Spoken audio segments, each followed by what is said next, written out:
as mãos limpas, você pode permanecer. Aliás, você deve parecer um modelo de civilidade. Suas mãos não se sujam com erro e atos desagradáveis. Mantenha essa aparência impecável, fazendo os outros de joguete e bode expiatório para disfarçar sua participação. Parte 1. Esconda os seus erros. Tenha um bode expiatório por perto para assumir a culpa. A nossa boa reputação depende mais daquilo que escondemos do que aquilo que revelamos. Todos cometemos erros, mas quem é esperto consegue escondê-los e arranja alguém para acusar. É sempre conveniente ter um bode expiatório por perto nesses momentos. Erros ocasionais são inevitáveis. O mundo é imprevisível demais. As pessoas no poder, entretanto, não se destroem pelos erros cometidos, mas pela forma como lidam com eles. Como cirurgiões precisam cortar fora o tumor rápida e irrevogavelmente. Desculpas são ferramentas cegas demais para esta delicada operação. Os poderosos as evitam. Ao se desculpar, você abre a porta para todos os tipos de dúvidas sobre a sua competência, suas intenções, sobre outros erros que você talvez não tenha confessado. Desculpas não satisfazem a ninguém e um pedido de perdão deixa todo mundo constrangido. O erro não desaparece com uma desculpa, ele cresce e se inflama. Melhor cortar fora imediatamente, distrair as atenções de você e focalizá-las sobre um bode expiatório conveniente antes que as pessoas tenham tempo de pensar na sua responsabilidade ou possível incompetência. O uso de bodes expiatórios é tão antigo quanto a própria civilização, e podemos encontrar exemplos em culturas do mundo inteiro. A ideia principal por trás desses sacrifícios é passar a culpa e o pecado para uma figura externa, objeto, animal ou homem, que depois é banida ou destruída. Os hebreus costumavam pegar um bode vivo, daí o termo bode expiatório, sobre cuja cabeça o sacerdote colocava ambas as mãos enquanto confessava os pecados dos filhos de Israel. Depois de transferidos esses pecados para o animal, ele era levado para o deserto e lá ficava abandonado.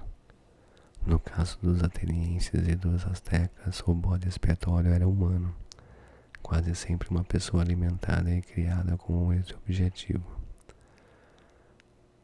Visto se considerar que a fome e as pragas eram castigos impostos pelos deuses aos humanos por seus maus atos, o povo sofria não só com a fome e as pragas, mas com a culpa também. Eles se livravam desse sentimento de culpa transferindo-o para uma pessoa inocente, cuja morte tinha a intenção de satisfazer os poderes divinos e banir o mal entre eles. É uma atitude extremamente humana ele não procurar dentro de si mesmo a razão de um erro ou crime, mas sim olhar para fora e colocar a culpa num objeto conveniente. Esta profunda necessidade de externar a própria culpa, de projetá-la em outra pessoa ou objeto, tem um poder imenso que os astutos sabem como controlar. O sacrifício é um ritual, talvez o mais antigo de todos, e o ritual também é uma fonte de poder. O sacrifício sangrento do bode expiatório parece uma relíquia bárbara do passado, mas a prática persiste até hoje. Embora de forma indireta e simbólica, visto que o poder depende das aparências e quem está no poder tem de parecer que não erra nunca. Os bodes expiatórios estão mais populares do que nunca. Que líder moderno assumiria a responsabilidade por seus erros? Ele procura outras pessoas para incriminar, um bode expiatório para se sacrificar. Franklin Roosevelt fama de homem honesto e justo. Ao longo de toda sua carreira, entretanto, ele enfrentou muitas situações em que ser um bom sujeito significaria um desastre político. Mas ele não poderia ser visto como agente de um jogo sujo. Durante 20 anos, portanto, seu secretário Louis Howe fez o papel de bode expiatório. Ele fazia os negócios nos bastidores, manipulava a imprensa, manobrava campanhas clandestinas, e sempre que se cometia um erro ou vinha a público um truque sujo contradizendo a imagem cuidadosamente elaborada de Roosevelt, Howe servia de bode expiatório e nunca se queixou disso. Além de convenientemente desviar a culpa, o bode expiatório serve de alerta aos outros. Em 1731, tramava-se para tirar do poder o cardeal francês Richelieu. Um complô conhecido como o Dia dos Trouxas. Quase conseguiram, visto que dele participavam os altos escalões do governo, inclusive a rainha-mãe. Mas com sorte e seus próprios cúmplices, Richelieu sobreviveu. Um dos principais conspiradores era um homem chamado Marillac, o guardador dos selos. Richelieu não poderia mandar prendê-lo sem comprometer a rainha-mãe, tática que seria extremamente perigosa. Portanto, ele mirou o irmão de Marillac, um marechal do exército. Esse homem não tinha nada a ver com o complô. Richelieu, entretanto, temendo que houvesse ainda no ar outras conspirações, especialmente no exército, decidiu dar um exemplo. Forjou acusações sobre o irmão de Marillac e ele foi julgado e executado. Assim, indiretamente, ele puniu o verdadeiro criminoso que se achava protegido e avisou aos futuros conspiradores que não relutaria em sacrificar inocentes para proteger o seu próprio poder. De fato, quase sempre é preferível escolher a vítima mais inocente possível como bode expiatório. Pessoas assim não terão poder suficiente para lutar contra você, e seus protestos ingênuos poderão parecer exagerados. Poderão ser vistos, em outras palavras, como sinal de sua culpa. Cuidado, entretanto, para não criar um mártir. É importante que você continue sendo a vítima.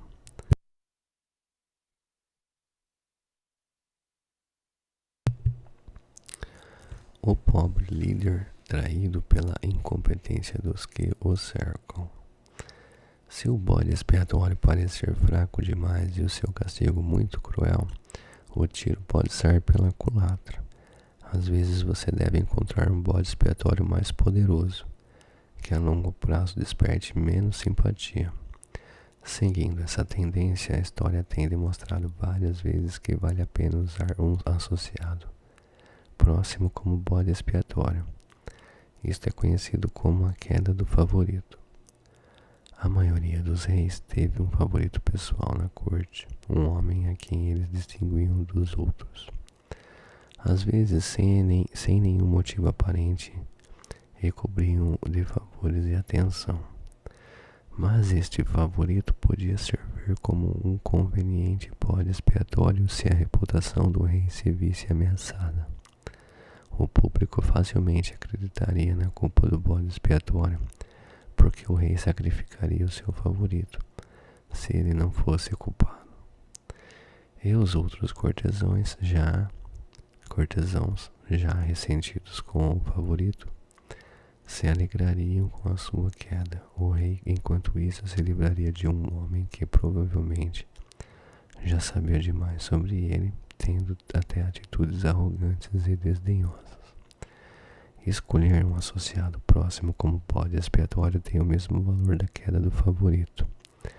Você pode perder um amigo ou ajudante, mas a longo prazo é mais importante esconder seus erros do que confiar em alguém que um dia provavelmente vai virar contra você. Além do mais, você sempre pode substituí-lo por outro favorito.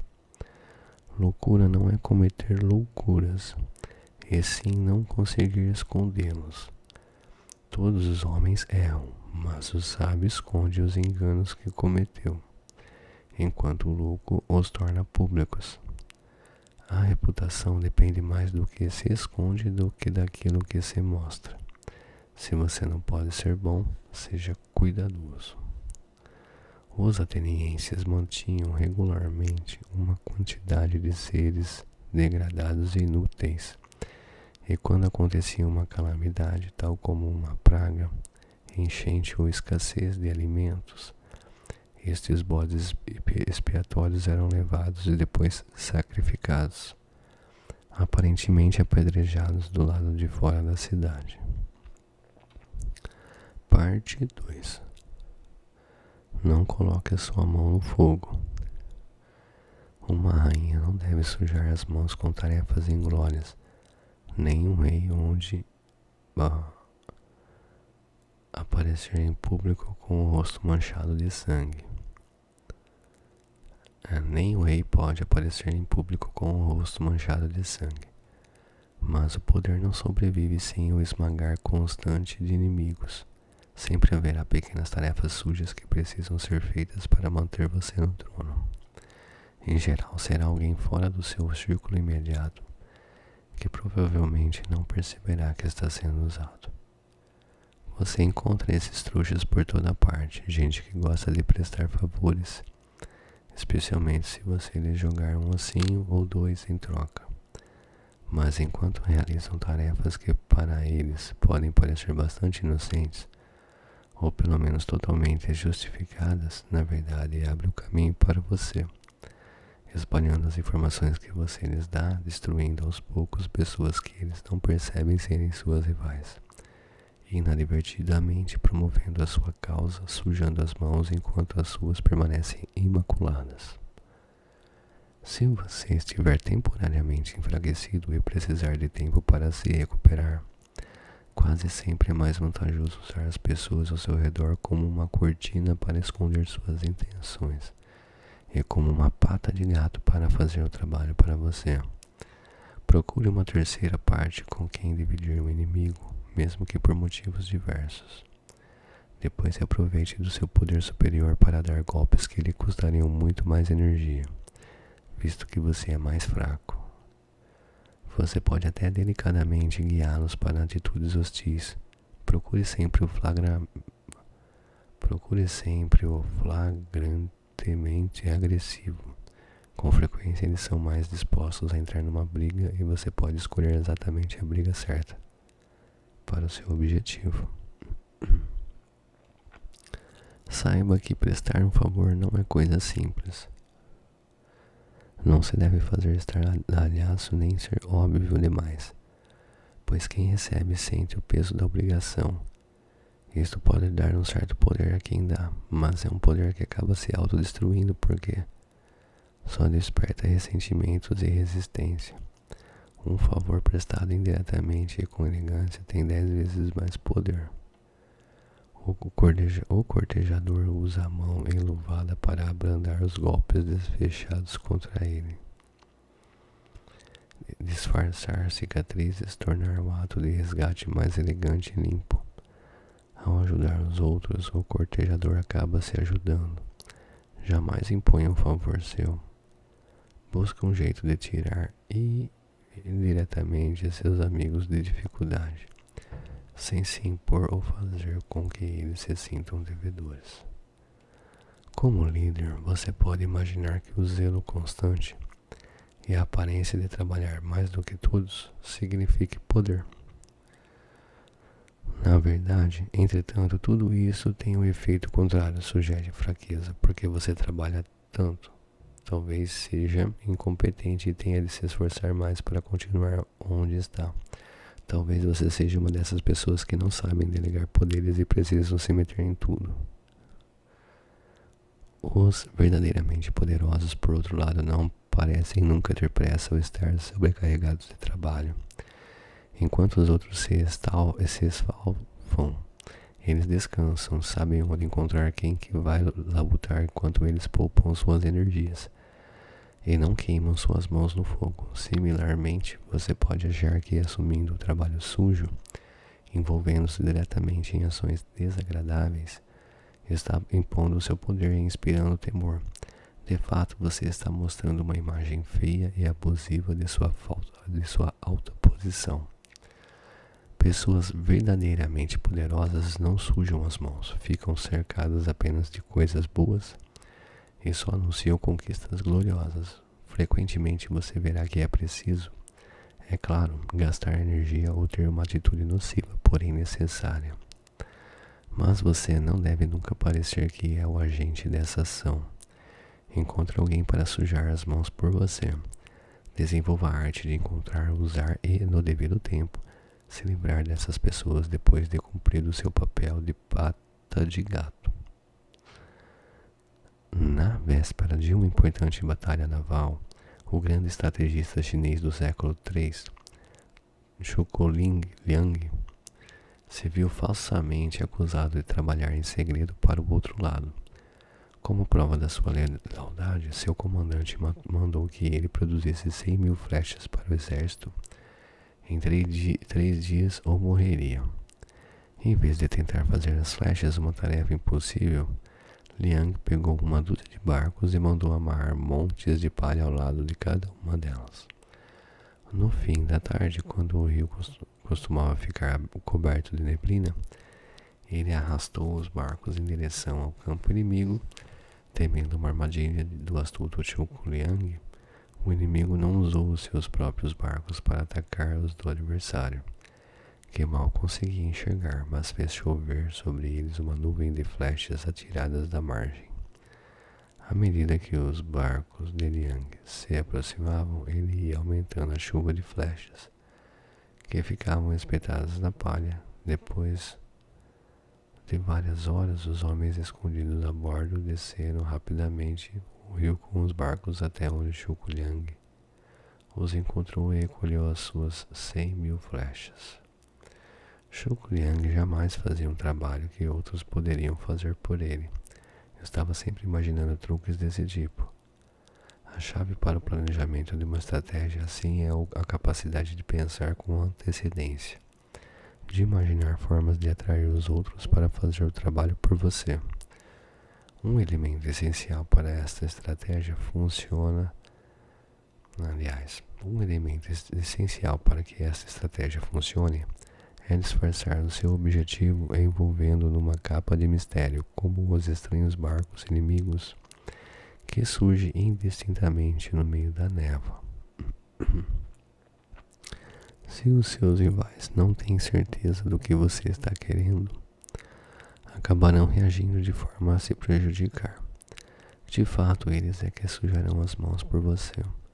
Se você disfarça suas intenções, fica muito mais fácil guiá-los para fazer exatamente o que você quer que seja feito. Mas prefere não fazer você mesmo. Isto pode exigir a execução anterior de vários movimentos, como uma bola de bilhar que ricocheteia nos cantos algumas vezes antes de acertar a caçapa.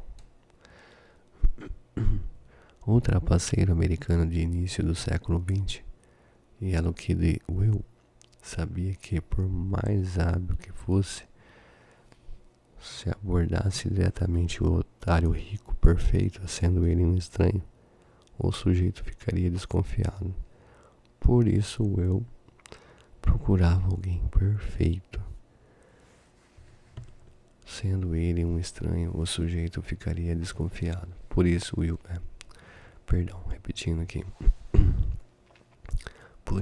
procurava alguém que o otário já conhecesse para sujar as mãos por ele. Alguém numa posição inferior na hierarquia e que fosse um alvo improvável, menos suspeito. Will fazia esse alguém se interessar por um esquema que prometia render uma enormidade de dinheiro. Convencido de que o esquema era para valer, ele em geral sugeria, sem ninguém o lembrar disso, que seu chefe ou amigo rico também deveria participar.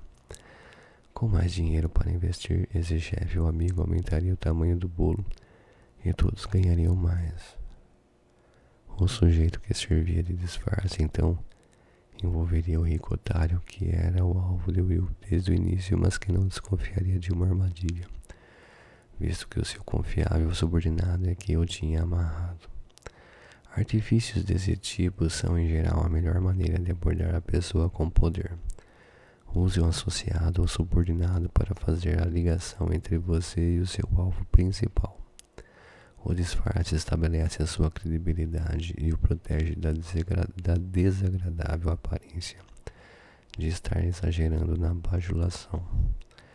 A maneira mais fácil e eficaz de se aproveitar da disfarce quase sempre é dando-lhe numa informação falsa que ele vai logo contar para o seu alvo principal. Informações falsas ou inventadas são uma arma poderosa, especialmente se divulgadas por um trouxa de quem ninguém desconfia. Você vai ver que é muito fácil bancar o inocente e não deixar ninguém perceber a origem delas.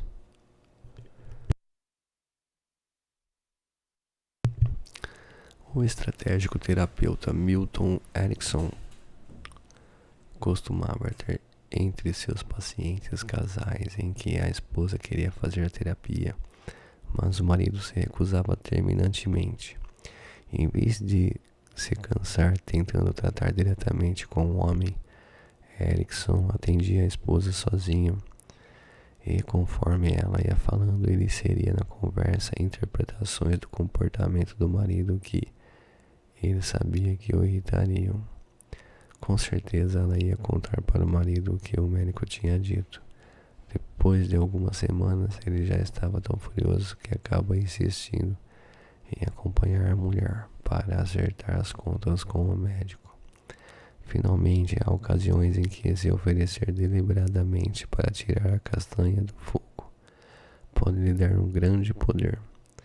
É o ardil do perfeito cortesão. Seu símbolo é Sir Walter Raleigh, que certa vez colocou o seu casaco na lama para que a rainha Elizabeth não sujasse os sapatos, como um instrumento que protege um senhor ou um par de coisas desagradáveis ou perigosas.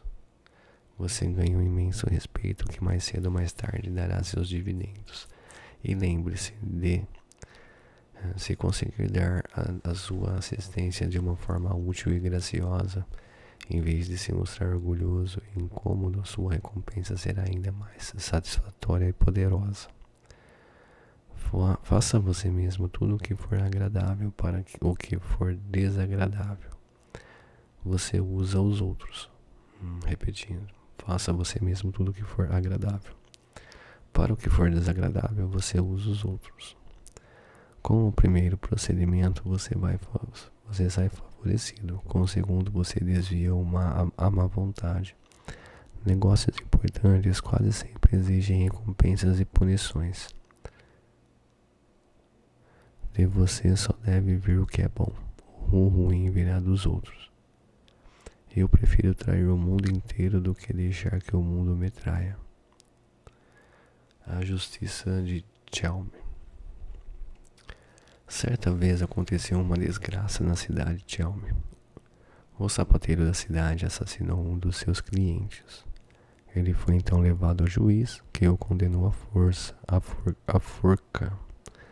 Anunciado o veredito, um dos cidadãos se levantou e gritou: "Se me permite, Vossa Senhoria acaba de condenar à morte o único sapateiro da cidade. Só temos eles. Se eu enforcar, quem vai consertar nossos sapatos? Quem? Quem?" Gritaram todos da cidade de Chelm a uma só voz. O juiz balançou a cabeça e, concordando, reconsiderou o seu veredito. Bom povo de Chelm, disse ele. O que dizem é verdade, visto que só temos um sapateiro. Seria um grave erro contra a comunidade deixá-lo morrer. E como existem 2 talhadores na cidade, que um deles seja enforcado no seu lugar. Não se deve ser direto demais. Veja a floresta, as árvores retas são cortadas, as retorcidas permanecem de pé. O inverso. O disfarce e o bode expiatório devem ser usados com extrema cautela e delicadeza. Eles são cortinas que escondem do público o seu próprio envolvimento no trabalho sujo. Se de repente a cortina se erguer e você for visto como manipulador, o senhor dos fantoches, toda a dinâmica mudará de rumo, sua mão será vista por toda parte e você será acusado de infortúnios com os quais não tem nada a ver. Depois que a verdade vem à tona, as coisas vão tomando uma proporção incontrolável. Em 1572, a rainha Catarina de Médici da França conspirava para acabar com Gaspard de Coligny, almirante da armada francesa e importante membro da comunidade huguenote. Protestos franceses. Coligny era amigo do filho da Catarina, Carlos IX, e ela temia a sua crescente influência sobre o jovem rei. Ela arrumou, portanto, um membro da família Guise, um das reais mais poderosos da França, para assassiná-lo, mas, secretamente, Catarina tinha um outro plano. Ela queria que os huguenotes acusassem os Guise de terem matado um de seus líderes e se vingassem. Com uma só tacada, ela apagaria ou prejudicaria dois perigosos rivais, Coligny e a família Guise. Mas os dois tiros saíram pela culatra. O assassino errou o alvo, ferido apenas Coligny. Sabendo que Catarina era sua inimiga, ele desconfiou seriamente de que ela é quem tinha tramado o ataque e contou para o rei. Acabou que o assassinato fracassado e as discussões que se seguiram deram origem a uma série de acontecimentos, resultando numa sangrenta guerra civil entre católicos e protestantes que culminou no horrível massacre conhecido como a Noite de São Bartolomeu, quando milhares de protestantes foram mortos. Se tiver de usar um disfarce ou bode expiatório numa ação de sérias consequências, cuidado, exagerar pode ser prejudicial. É sempre mais sensato usar esses trouxas em tarefas mais inocentes, quando o erro não causará danos graves. Finalmente, há momentos em que é mais vantajoso não disfarçar o seu envolvimento ou responsabilidade, mas assumir você mesmo a culpa por algum erro. Se você tem poder e está seguro dele, deve às vezes representar o penitente. Com um olhar pesaroso, você pede perdão aos mais fracos. E o truque do rei fica exibindo o seu sacrifício pelo bem-estar do povo. Ocasionalmente também é bom você se mostrar como um agente castigador, para inspirar medo e terror nos seus subordinados. Em vez da pata do gato, você mostra sua mão poderosa com um gesto ameaçador. Use esse trunfo com parcimônia. Se usá-lo com muita frequência, o medo se transformará em ressentimento e ódio. Quando você perceber, essas emoções já terão se transformado numa forte oposição que acabará por derrubá-lo. Habitue-se a usar a pata do gato. É muito mais seguro. E aqui termina a Lei 26. Até o próximo. Aqui no canal tem, só lembrando, tem as playlists dos livros. Então lá você vai acessar todos os capítulos do livro. Ok, até uma próxima. Até mais.